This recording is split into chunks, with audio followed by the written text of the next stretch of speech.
마태복음 6장 1절에서 6절 교독하겠습니다. 예수께서 거기를 떠나사 고향으로 가시니 제자들도 따르니라. 안식일이 되어 회당에서 가르치시니 많은 사람이 듣고 놀라 이르되 이 사람이 어디서 이런 것을 얻었느냐. 이 사람이 받은 지혜와 그의 손으로 이루어지는 이런 권능이 어찌 되느냐. 이 사람이 마리아의 아들 목수가 아니냐. 야고보와 요셉과 유다와 시몬의 형제가 아니냐. 그 누이들이 우리와 함께 여기 있지 아니하냐 하고 예수를 배척한지라.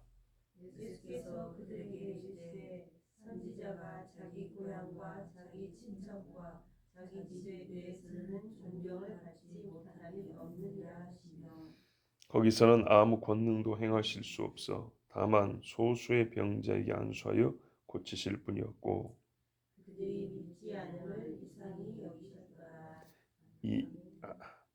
이에 모든 촌락에 두루 다니시며 가르치시더라. 아멘. 사람이 이렇게 가려놓은 그 단락 부분에 빠지셨습니다. 그 틈새. 자, 이제 그 사건의 정리를 보면 6장 전반부까지 끊어도 괜찮습니다만은 하여튼 6장 6절까지 다 읽었습니다. 예수님이요 고향으로 가셨답니다. 고향이 어딜까요? 나사렛입니다. 나사렛. 예수님이 어린 시절부터 자라던 곳이 나사렛이죠. 그래서 뭐라면 나사렛 예수 이렇게 불렀죠.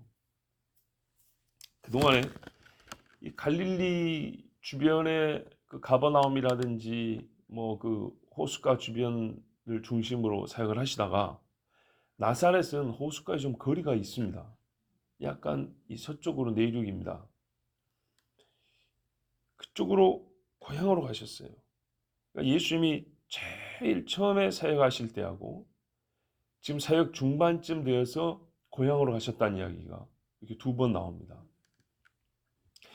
우리가 예전에 다른 복음서에 보면 예수님의 가족은 아마도 가버나움 쪽으로 이사를 하신 걸로 그렇게 보이는데 그럼 이 고향에는 누가 있냐면 말 그대로 고향이지 온 식구가 여기 산다는 뜻은 아닙니다. 예, 우리가 뭔가 하나를 들으면 그것과 가장 근접한 것을 자꾸 붙이려고 하는 경향이 있어요. 보통은 이게 맞는데 안 맞는 경우도 있다는 걸 생각합니다. 그러면 고향 가면 응당 가족이 있겠지. 근데 이게 항상 맞는 공식은 아니라 이 말입니다. 고향에 갔는데 사람들이 이제 제자들과 같이 갔습니까? 제자들이 따라갔어요. 여기에 가니까 온 식구들이 다 있었던 게 아니고 3절에 보면 말이죠. 여기 이렇게 돼 있어요. 야고보, 요셉, 유다, 시몬이 그 형제가 아니냐. 가족 관계를 다 알아요. 그 다음에 그 누이들이 우리와 함께 여기 있지 아니하냐. 그러니까 누이들은 시집 가가지고 여기 있는 거예요. 그죠?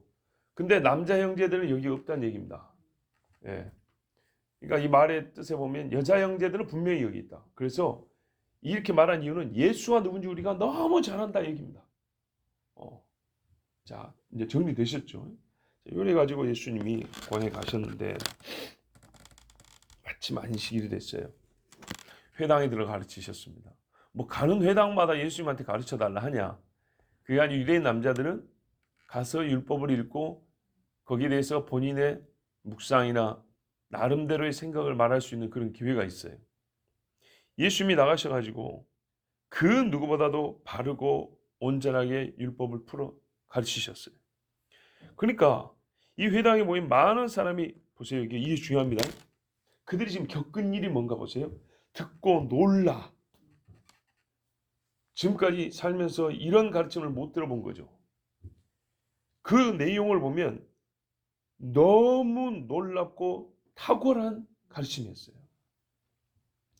그래서 하는 말이 이 사람이 어디서 이런 것을 얻었느냐? 우리가 알거니와 소시적 여기 살면서 학교를 제대로 다닌 적이 없고 무슨 율법 선생님 밑에서 배웠다는 이야기가 없고 이 동네에서는 이만한 지식을 가진 사람도 없어 아예. 그런데 어디서 배웠단 말이냐? 만약에 얼굴을 가렸으면 이런 질문도 안 했을 거예요. 그냥 야 훌륭한 선생님이 이 작은 동네도 오셨다니 이랬을 거예요. 그런데 얼굴을 보고 들으니까 들은 내용은 할렐루야 아멘이고 너무너무 좋은데 얼굴 보니까 내가 아는 사람인 거예요. 그래서 뭐라 그래요? 배척하는 거예요. 그 다음에 보세요. 이 사람의 받은 지혜와 그 손으로 이루어지는 이런 권능이 어찌 됨이뇨. 이 안식일에 회당에서도 예수님이 무슨 일을 했겠지만 안식일을 딱 맞춰서 온 게 아니라면 오셔가지고 어제 하루 이틀 전에 오셔가지고 일을 하셨겠죠. 그러니까는 요 며칠 사이에 예수님이 이 동네에 오셔가지고 병자를 고치고 귀신도 쫓고 길거리에서 전하시고 또 회당에서 가르치는 거 보니까 충분하게 증명이 됐어요. 이만한 지혜가 없고 이런 권능은 우리가 보도 듣도 못했다 라고 분명히 이 사람들이 인정을 했어요. 근데 문제는 뭐냐면 출처를 몰라요. 예수님이 갖고 계신 지혜와 예수님이 행하신 권능이 어디로부터 왔는지에 대해서 우리는 딱 보면 알겠는데 이 사람들은 그게 안 보여요. 이게 문제입니다. 왜 이게 안 보일까요? 이런 지혜는 사람에게서 들은 적이 없다 하면 당연히 하나님께서 주신 거죠. 이런 권능은 우리가 일평생에 듣도 보도 못한 이런 권능 어디서 났겠느냐 하면 이건 배워서 되는 게 아니라 받아서 행하는 거란 말이죠. 아, 하나님께서 주신 것이구나. 요렇게 믿으면 시원하고 간단하고 순수한 것인데 안 받아들여요. 3절 후반부에 배척했다 그랬어요. 이런 의문을 가지고 답을 얻은 게 아니라 이런 의문을 통하여 예수님을 배척했어요. 배척은 미워했다는 얘기입니다. 미워하고 예수님께 오히려 화를 냈다는 얘기입니다. 크게 화를 내면서 떠나시오. 당신 나가. 이런 식이에요. 이래가지고 예수님이 이 동네에 계시지 못하고 나가게 됐지 않습니까? 그러면 우리가 2절 같은 일을 우리가 겪었을 것 같으면 우리는 예수님을 모실 것 같고 모셔야 한다고 생각하죠. 보세요. 이것이 이들의 양심적 고백입니다. 이런 권능, 지혜, 가르침은 우리가 처음 겪어보는 거다. 매우 매우 훌륭하다. 그리고 이것은 사람에게서 난 것이라 보기 어렵다. 여기까지는 그들의 양심이 객관적으로 알려주는 사실입니다. 그런데 3절을 보면 왜 이와 같은 인정을 하면서도 예수를 못 받으려 했더니 3절에 그 이유가 있습니다. 마리아의 아들 목수가 아니냐. 예수님의 정체성을 목수로 알고 있어요. 지금까지 내가 알고 있는 예수는 목수인 거예요. 잘 들으셔야 한다. 지금까지 내가 아는 예수는 목수인 거예요. 여기서 바꿀 생각이 없어요. 그런데 이들이 하는 말에서 굉장히 중요한 사실을 발견하는데 뭐라면 마리아의 아들 목수가 아니냐. 아니 그 아버지가 목수 아닙니까? 그럼 요셉의 아들 목수가 아니냐. 이래야도 훨씬 어울리죠. 근데 마리아의 아들이라는 것을 왜 이렇게 말했을까요? 경멸하려고 하는 겁니다. 아버지의 이름으로 부르지 않고 어머니의 이름으로 부르는 것은 유대 사회에서는 그 낮춰 부르려고 하는 겁니다. 여기서 우리가 추정할 때 요셉은 죽었구나. 그런 말 많이 들었죠. 요셉이 안 나와요. 그래서 요셉이 죽었겠구나. 왜냐? 예수님의 연세가 현재 30이 넘었으므로 그때 당시 남자들이 장수하지 않으면 아들이 30 정도 되면 죽을 수 있는 거예요. 자, 그러면 요셉이 죽었겠거니 하고 생각할 수 있지만 또 경멸하기 위해서 마리아의 아들 예수가 아니 목수가 아니냐 이랬잖아요. 요게 함의하는 바가 뭐냐? 동네 사람들 알거든요. 저게 그 혼인 전에 임신을 했다던데, 마리아가 데리고 온 아들이라던데, 이런 식으로. 그럼 여기서 우리는 자연스럽게 뭘 증거를 얻게 되죠? 동정녀 탄생의 증거를 얻게 되는 거예요. 그때 당시 사람들은 어떻게 알고 있었냐면요. 요셉과 마리아 사이의 정상적인 부부관계로 낳은 아들이 아니라고 대부분 알고 있었어요. 그래서 그걸 끄집어낸 거예요. 경멸하기 위해서. 그 가르침을 받아들이지 않기 위해서. 그런데 그 덕분에 우리는 동정녀 탄생의 간접 증거를 하나 더 얻게 됐지만 그들은 그 동정녀 탄생을 예수님의 신성을 받아들인 데 쓰지 않냐고 경멸한 데 써먹었어요. 그 다음에 야고보, 요셉, 유다, 시몬 그 형제 아니냐? 이거 무슨 말이야? 형제들은 매우 평범한 인간들이라 이 말이죠. 그 평범한 형제들의 수가 4명이나 돼요. 그러면 그 평범한 형제들의 다수의 그 평범성에 비추어 볼 때 이 인간이 무엇 특별할 게 있냐? 그 특별한 것은 우리가 보기는 했지만 사실 여러분 봤으면 받아들여야 되는데 보기는 했지만 그 형제들이 평범함으로 그 형제들이 잘해야 우리와 어깨를 나란히 그 정도밖에 안 때문에 이 사람도 높일 필요가 없다. 또 하나 그 집 누이들이니까 2명 이상이었죠. 여전히 이 동네에서 시집 와가지고 살고 있다. 그 여자들의 오빠다. 매우 평범하고 지극히 서민적인, 대단할 거 하나도 없는 이 여자들의 오빠인데, 말하자면 이 집이 무슨 헤롯집도 아니요, 고관 대장의 집도 아니요, 그 출신이 평범한 목수집이란 거예요. 거기다가 그 애미가 어디서 가지고 왔는지는 모르는데 데리고 온 아들, 뭐 혼인 전에 배불러 온 아들, 뭐 이렇게 해버리니까 예수님에 대해서 이 사람들 요즘 표현하면 인신공격이죠. 인신공격. 그 예수님의 출신 배경을 가지고 지금 보고 듣는 것을 완전히 부정해 버리는 거예요. 정말 바보 같은 짓이죠. 근데 대개 사람들이 바로 이렇게 예수님을 거부합니다. 뒤에서 한 번 더 말씀드릴게요. 예수님께서 이와 같은 대우를 받으면서 말이죠. 이 조악하고 협소한 그들의 이유와 말도 안 되는 논리, 이런 대우를 받으면서 예수님이 하신 말씀이 선지자가 자기 고향과 친척과 자기 집 외에서는 존경을 받지 않음이 없느니라 그랬어요. 이렇게 말씀드리면 그렇지만 예수님답지 않게 반복하지 않아도 되는 말씀들을 반복했어요. 그냥 고향하면 다들 갈 수 있어요. 고향하면 보통 친척들도 있고 고향에 내 아버지 집이 있잖아요. 그런데 이거를 반복하여 말씀하신 것은 그만큼 사람들이 갖고 있는 그 배경이라는 것, 그들이 생각하는 어떤 인간이 말하는 그 근본이라는 것, 근본, 그 집이 근본 뭐 이런 거 있잖아요. 이것이 얼마나 주님을 받아들이는데 우리에게 큰 장애가 되는지. 옛날에 이런 경우 있었잖아요. 저 백정이 믿는 예수를 우리 양반들이 믿으라고? 저 쌍놈이 있는 그 자리에 우리 같이 똑같이 앉아서 예배를 보란 말이요? 이런 거죠. 그 동네에서 만약 백정의 아들이 혹은 노비집 아들이 목사 돼서 왔어요. 근데 어떻게 해요? 그래서 교회 안 가. 근데 그 사람 오기 전까지는 예수님이었죠. 막 좋은 이야기 많이 했어요. 복음 이야기 많이 했어요. 근데 그것을 자기가 아는 그 쌍놈의 자식이 전하니까 안 가는 거예요. 예수님이 제가 알기로는 처음으로 본인 입으로 선지하는 말을 썼어요.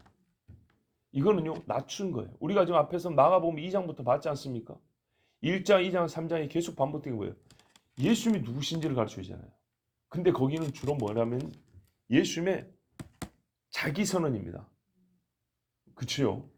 나는 죄를 사하는 권세를 가져왔다. 그런 식으로 하면서 예수님이 자기를 아주 강력하게 말씀합니다. 그 다음에는 조금 간접적입니다. 그 권세와 능력을 보여줍니다. 근데 6장에 와갖고는요, 희한하게 더 강하게 표현해도 될 것 같잖아요. 그죠? 내가 가르친 것에 더하여 나는 근본 창조할 때부터 이렇게 말해서 더 깊게 들어도 되는데, 요 사람들은 너무 그 가장 기초적인 것도 안 믿기 때문에 예수님이 자기를 더 깊이 가르치지 못하고 가장 겉에 있는 것을 가르쳐 줍니다. 선지자. 예수님은 선지자가 아닙니다. 말하자면 세례 요한 정도가 선지자로 분류가 됩니다. 예수님은 선지자로 부르면 안 됩니다. 선지자적 역할을 하셨지만 선지자로 부르면 안 되죠.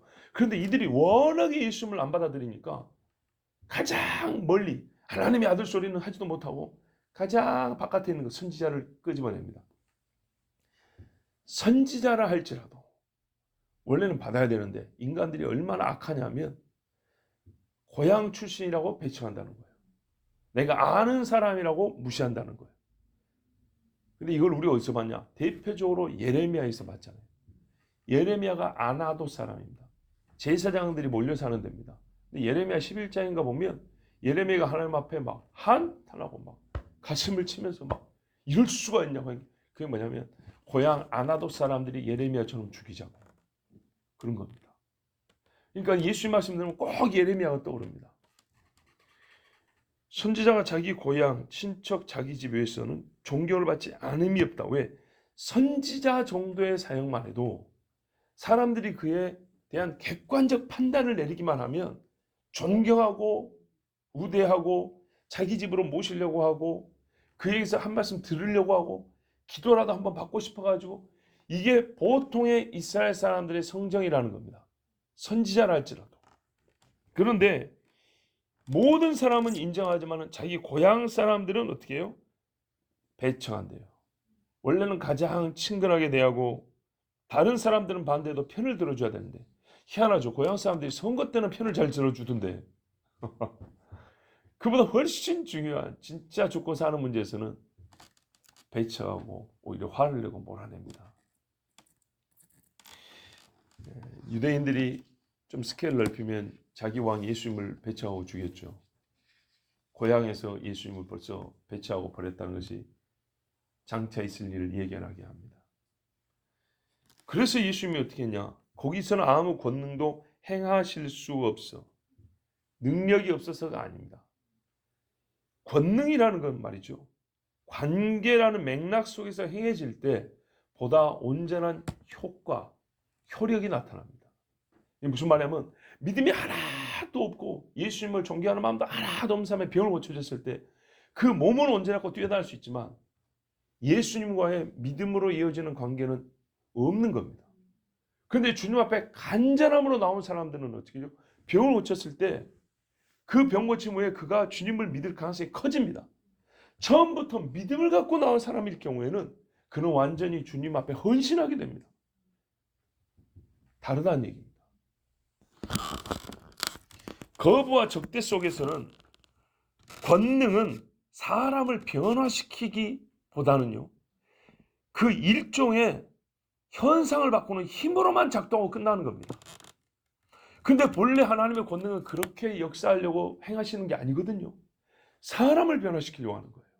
궁극적으로는 그를 변화시켜서 나 하나님과 연합하게 하려는 게 권능 행사의 근본적 목적이에요. 그리고 하나님께 영광을 돌리게 하는 거예요. 그런데 이 포괄적 말로 주님과의 아무런 관계 형성이 안 되는 그런 상태에서는 일종의 그냥 힘이에요. 파워예요. 파워. 하나님의 마음이 전달되지 않는 힘입니다. 왜? 거부하니까요. 힘만 달라는 거예요. 우리가 제일 안타까운 게 그거 아닙니까? 가장 사랑해야 될 관계에서 사랑을 얻고 기능적 역할만 할 때 엄마에게 감사하는 마음이 전혀 없고 밥만 먹고 가버린다 이거죠. 가슴 아프죠. 부부관계에서도 뭔가 애정 표현을 할 때는 그 애정이 좀 느껴져야 되는데 그냥 육체적인 뭐만 있는 거예요. 마음의 감정이 이게 없어요. 그럴 때 얼마나 괴롭습니까? 하나님이 원하시는 건 뭐냐면요. 인간이 줄 수 없는 진짜 신성의 힘을 행해 주실 때 신성을 받아들여야 되는 거예요. 예수님의 신성을. 근데 이거를 받아들이지 않으면 주님은 쓸데없이 표현을 이해하셔야 됩니다. 쓸데없이 힘 낭비를 안 합니다. 오히려 많이 받은 자들에게 죄만 더 쌓는 꼴이 될 것입니다. 그래서 예수님이 소수의 병자에게만 안수하여 고쳤답니다. 말로도 되는데 여기는 특별히 안수를 해주셨어요. 그러니까는 배척하는 자들의 눈앞에서 정말 주님 앞에 겸손히 나온 자들에게 친근히 대해주셨어요. 바로 이렇게 주님은 하고 싶어서 고향을 찾았는데 이 고향 사람들은 한국식 표현하면 굴러들어온 복을 걷어차버렸어요. 그래서 주님이 다른 촌으로도 가셨는데 물론 받아들여도 때가 되면 다른 촌으로 가셨을 겁니다. 자, 저희의 믿지 않으면 이상히 여기셨더라. 주님은 전지한 분 아닌가요? 다 아시죠? 그러나 우리는 항상 함께 봐야 되는 게 뭐냐면 예수님의 육체성입니다. 예수님이 그 속을 다 훤히 들여다보면서도 인간이시기 때문에 우리가 고향에 갈 때 뭘 기대하고 하죠? 환영을 기대하고 가죠. 따뜻한 환대를 생각하고 가고, 적어도 사람들이 웃어줄 걸 생각하고 간단 말이죠. 근데 저 같은 목사만 돼도 고향 갈 때 이 두 가지가 교차하더라고요. 사람들이 오랜만이라고 반가워해 줄 것을 알면서도 내가 어릴 때 봤던 그 꼬마가 목사예요. 예수 안 믿는 사람들 같으면 그냥 편하게 지내도 되는데, 교회에서 만날 사람들은 이게 참 어떻게 부르고 대해줘야 할지 애매모 끌적지근하거든요. 이해합니다. 저도 이해를 해요. 그래서 고향이나 혹은 아는 사람들 앞에는 되도록 목사 티를 안 내고, 옛적 그분들 보는 데서 컸던 어린아이처럼 그냥 아주 평범하게 이러고 지내고 다닙니다. 그런데 이제 그 중에 어른들이 나이도 있고 또 뭐 이제 목사하고 하니까 조금씩 말을 좀 올려주죠. 근데 제일 애매한 게 한두 살 선배들이거든요. 그렇죠. 우리 이제 촌 사람들은 아마 그런 경험들이 있어요. 한두 살 선배들이 제일 애매한데, 그 중에 이제 확실하게 아예 그냥 마음을 먹고 말을 바꿔버리면 돼요. 예, 그러면 편해요, 그냥. 어떻게 그 약간 그 애매한 분위기를 좀 모면해가지고 좀 얼굴 안 부딪히고 가볼까? 이러면 괴롭고요. 아예 목사님 왔어요? 이렇게 해버리면, 아, 형님 오랜만입니다. 나도 이렇게 서로 간에 이렇게 한다고요. 그러면은 아무 문제가 없어요. 서로 올려주면. 자, 예수님도 최소한 우리 이제 사람의 표현하면 고향에 가실 때 어느 정도의 어색함은 예상했지만 그래도 이렇게까지 박대할 거라고는 생각을 못했어요. 그래도 고향 사람이란 말입니다. 고향 사람. 밖에 나서 고생할 걸 생각하면 그렇게 할 수 없고요. 또 따라온 무리가 있었죠. 따라온 무리들을 얼굴을 봐서라도 우리가 또 그렇게 하면 안 되는 거예요. 그런데 고향 사람들이 예수님을 밖에 사람들보다 더 심하게 배척을 했어요. 밖에서는 말입니다. 높은 사람들이 예수님과 소위 경쟁 심리에서 배척을 했죠. 바리새인들, 자기들이 선생인데, 서기관들. 근데 일반 평민들은 뭘 잘 모르긴 했지만 그냥 따라다녔어요. 근데 여기는 마치 거라사 지방의 사람들처럼 예수님을 고향 사람들이 배척을 해버렸어요. 그리고 이에 예수님은 한편 놀라셨어요. 이 원문에 따르면 이 놀랐다는 표현이 뭐냐면, 백부장의 믿음 있잖아요. 우리 집에 오심을 제가 감당하지 못한다. 예수님이 기이 여겨, 놀랍게 여겨. 내가 이스라엘 중에 이만한 믿음을 못 봤다고. 그럴 때 표현입니다. 말하자면 믿음에 대하여 예수님이 깜짝 놀란 것처럼 이들의 불신과 배척에 대하여 깜짝 놀랐다는 얘기입니다. 이렇게까지 할 건 아니라고 생각했던 것이죠. 그래서 예수님은 조금밖에 일을 못 하시고 다른 동네로 가셨습니다.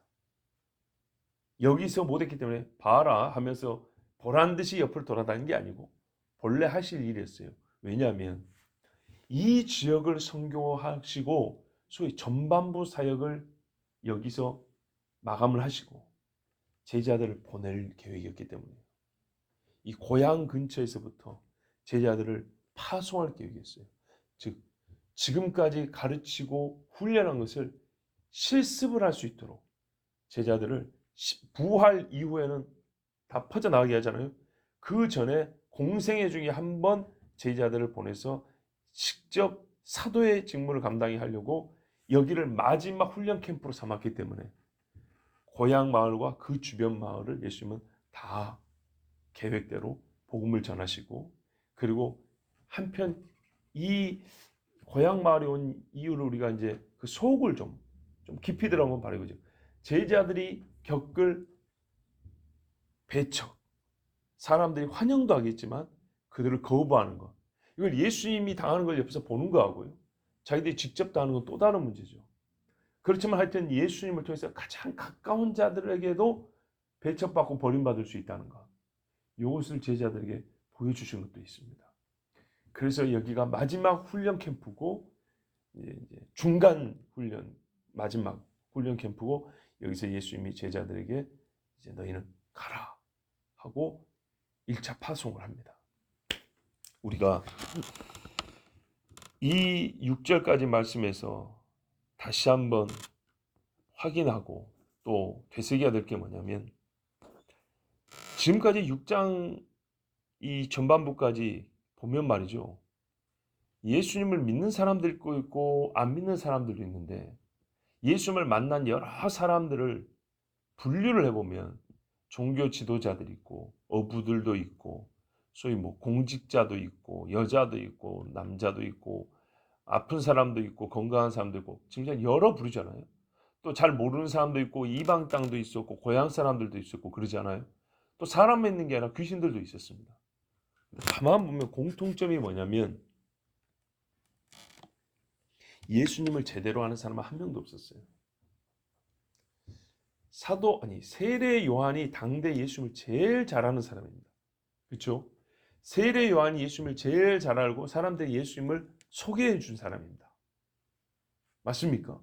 그러면 이때까지만 보면 예수님께 말씀을 들은 제자들이나 세례 요한이 예수님을 제일 잘한다고 볼 수 있는데, 이들이 예수님을 아는 것도 아주 부족하다는 것을 우리가 알 수 있습니다. 그렇죠?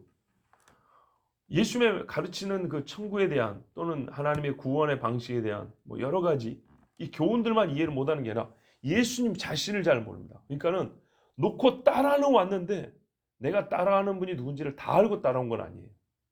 세례 요한 같은 경우 예를 들어보면 옥에 갇히지 않습니까? 옥에 갇혀가지고 자기 제자들을 보냅니다. 세상에 우리가 정말 깜짝 놀라는 사건 아닙니까? 너무 놀란 나머지 이걸 어떻게 해석해야 되고 손을 바들바들 떠는 게 이겁니다. 세례 요한도 혹시 믿음에서 지옥 갔나? 세례 요한이 물으잖아요. 오실 그이가 당신이 맞습니까? 우리가 다른 일을 기다리오리이까. 이게 세례 요한 입에서 나올 소리입니까? 그런데 어떻게 해요? 자기가 감옥에 갇히니까 이 말을 하는 거예요. 그러면 사람이 위기에 빠지면 항상 의심이 생기냐? 이거 아닙니다. 바울이 감옥에 들어가면 맨날 의심했습니까? 거기서 찬송했죠. 베드로가 감옥에 들어가서 막 의심하고 그랬습니까? 아닙니다. 코 골고 잤습니다. 베드로는. 무슨 말이냐면 요한이 예수님을 잘 몰랐어요. 우리 이걸 알아야 됩니다. 예수님에 대해서 가장 중요한 핵심을 아는 거하고 예수님을 온전히 아는 건 다른 겁니다. 세상 죄를 지고 하는 하나님의 어린 양이라는 것을 알았어요. 요한은. 그래서 회개의 세례를 전파할 수 있었어요. 그러나 그것이 예수님에 대하여 우리가 알아야 될 다는 아니었어요. 그렇죠? 내가 그물도 버리고 아버지도 버리고 집도 버리고 주님을 따라는 왔어요. 여러분, 그러나 그 모든 걸 버렸다는 소위 희생의 크기가 우리가 알아야 될 예수님에 대한 지식의 분량을 다 채웠다는 말은 아니에요. 즉 큰 결단이 큰 지식을 말하는 거 아니라고요. 보면 예수님을 배척한 사람이든 예수님을 따라온 사람들이든 현재까지 예수님이 누구신지에 대해 정확히 아는 사람, 온전하게 아는 사람이 한 명도 없어요. 한 명도. 그리고 예수님은 바로 이 사실을 계속 가르쳐 줍니다. 내가 누구냐? 예. 나와 너희가 무슨 관계냐? 내가 너희를 위하여 무슨 일 할 것이냐? 예수님의 말씀엔 궁극은 이거예요. 그걸 통해서 천국도 가는 거예요. 그래서 예수님이 계속 자기를 가르쳐 주는데 사람들이 예수님을 잘 몰라요. 그런데 여러분, 한편 이건 욕할 게 아니라 당연한 거 아닌가요? 그렇죠? 욕할 게 아니라 당연한 거예요. 그런데 문제는 이겁니다. 당연한 것도 어느 정도 봐줄 만한 이유가 있고요. 말이 안 되는 이유가 있어요. 봐줄 만한 이유는 뭐냐? 말 그대로 처음 예수를 만났으니까. 그죠? 그리고 예수님의 가르침을 아직 우리가 많이 못 들었으니까. 이게 초창기에 예수님을 잘 알지 못하는 이유라면 그런 대로 이해가 됩니다. 그런데요, 문제는 이겁니다. 갈수록 예수님을 알지 못하는 사람들이 있다는 겁니다. 이 경우는 예수님을 알기를 거부한 겁니다. 오늘 본문을 봐보세요. 예수님의 사역이 지금 온 이스라엘에 소문이 났습니다. 그러니까는 그냥 예수님의 얼굴만 들이민 게 아닙니다. 얼굴만 들이미고 내가 누구게 이렇게 한 게 아닙니다. 자기들이 말했죠. 저 지혜가, 저 손에 행하는 권능이, 저 가르침이, 이렇게 해서 이제 예수님이 누군지 알 만한 이유들이 생겼어요. 예수님이 누군지 전보다 훨씬 더 잘 알게 될 이유와 증거들이 생겼는데 여전히 모르는 것은 처음 예수님을 초창기에 보고 잘 모르는 것과는 다른 차원의 문제입니다. 왜 모를까요? 근데 아주 무슨 고상한 이유가 있어서 모를 것 같죠. 그런데 그게 아니고요. 정말 추접스 그지없는 이유들로 예수님을 모른다는 겁니다. 우리 동네 사람이잖아. 그 형제들 나랑 같이 컸는데 그 너희들 우리 집 저기 저 뭡니까? 우리 집 형수인데 제수씨인데 이런 것 때문에 예수님을 알기를 거부한 거예요. 이걸 보고 정말 보잘것없는 근거에서 이걸 조악하다 그래요. 예? 아무것도 아닌 것들을 이것들 가지고 우리가 예수님을 거부하는 경향, 예수님을 배척하는 일들이 무지하게 많다는 겁니다. 이 세상에서 사람들이 땅의 것으로 예수님 메시아를 정의 내려놨습니다. 좀 배웠다는 사람들은 메시아는 이런 존재하고 자기들이 먼저 써놨어요. 그리고 이걸로 맞춰봅니다. 좀 못 배운 사람들은 어떻게 하냐? 또 자기 경험으로 생각을 합니다. 우리 경험으로는 메시아는 이러면 안 돼. 뭐 이런 생각입니다. 또 어떤 관계성에서 좀 멀고 가까운 사람들은 우리가 그쪽 집을 좀 아는데 이런 식으로 합니다. 뭐든지 땅에서 사람이 사람을 평가할 때 쓰는 것. 그것도요. 사람을 공정하게 평가하기 위해서 쓰는 것이 아니라 사람을 낮춰서 평가하기 위해서 동원하는 방법들이 있어요. 동원하는 수단들이 있어요. 그거를 그대로 예수님 앞에 동원해서 써먹습니다. 그 결과요. 예수님을 나보다 낮게 보기 위해서. 이게 근데 지금까지 살아온 납니다. 보세요. 남을 그렇게 판단하는 그 사람은 지금까지 모든 걸 그렇게 살아온 나예요. 나.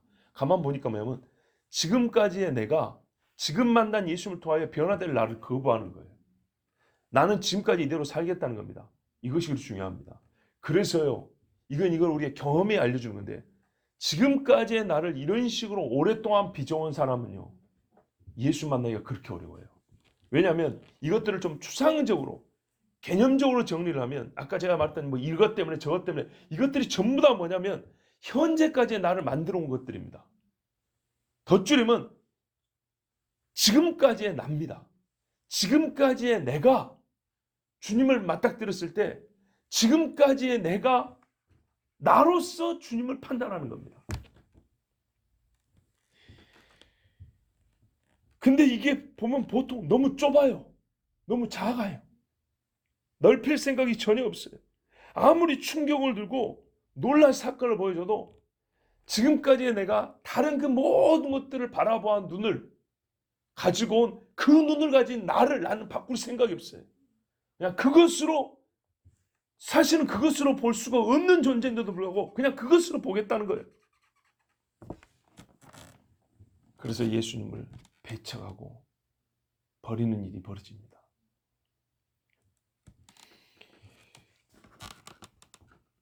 그러면 어떻게 해야 예수님을 진짜 만나야 되냐면 지금까지의 나를 깨는 일이 함께 있어야 되거든요. 이걸 고상히 표해서 자아를 버려야 한다. 자기 의를 깨야 한다. 그런 겁니다. 내 생각이나 그래요. 나를 깨부수는 작업이 수반돼야 되는데 이거는 고통스러운 일이라. 이건 자존심이 허락하지 않는 문제라. 그래서 나를 지키고 정말 나를 살릴 주님을 버리는 거예요. 그런데 주님께서는 이 나를 버리고 주님을 받아들일 수 있도록 계속 기회를 제공해 주셨어요. 근데 이 기회는 어떻게 오냐면요. 우리는 육을 갖고 있잖아요. 그래서 어느 날 한 번 와서 병 고침으로 되는 일이 아니고요. 제자들처럼 주님과 동행을 해야 돼요. 가까이 있어야 돼요. 여러분 우리 함께 기억하자고요.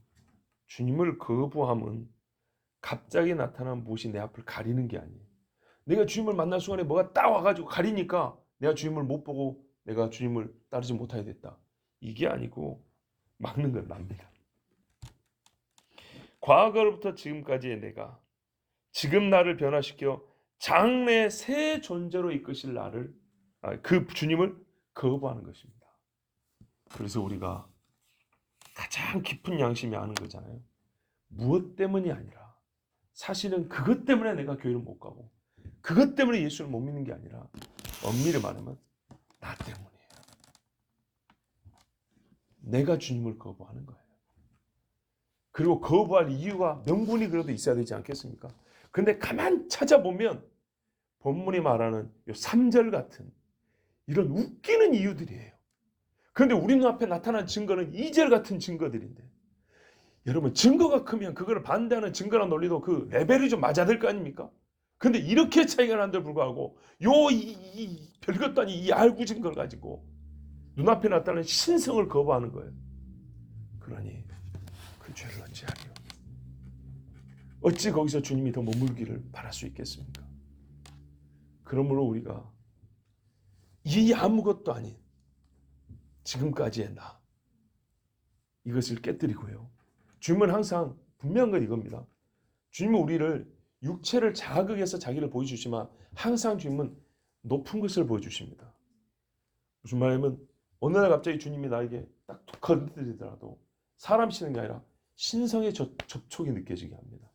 그래서 이 사람들이 말한 것처럼 하나님의 지혜, 하나님의 어떤 식으로 우리를 터치하든 간에 하나님의 권능, 지혜, 거룩함, 그 진리가 우리에게 분명히 나타나 주어졌다는 걸 깨닫습니다. 항상 그렇습니다. 사도 바울이 다메섹 도상에서 예수님을 만났건 예수님 무덤 앞에서 마리아가 예수님을 만났건 갈릴리 호숫가에서 떡을 먹으면서 예수님을 만났건 항상 예수님은 어느 순간에 어떤 경우라도 사람들을 만나줄 때는 신성으로 자기를 나타내 주십니다. 그런데 인간은 순전히 인성도 아니고 인간적 아무것도 아닌 인간적인 이유로 그 신성의 이유를 이겨버립니다. 절대적인 권능이 세서가 아니라 우리 하나님은 우리와 인격적 관계를 원하시기 때문에 억지로 하지 않단 말이죠.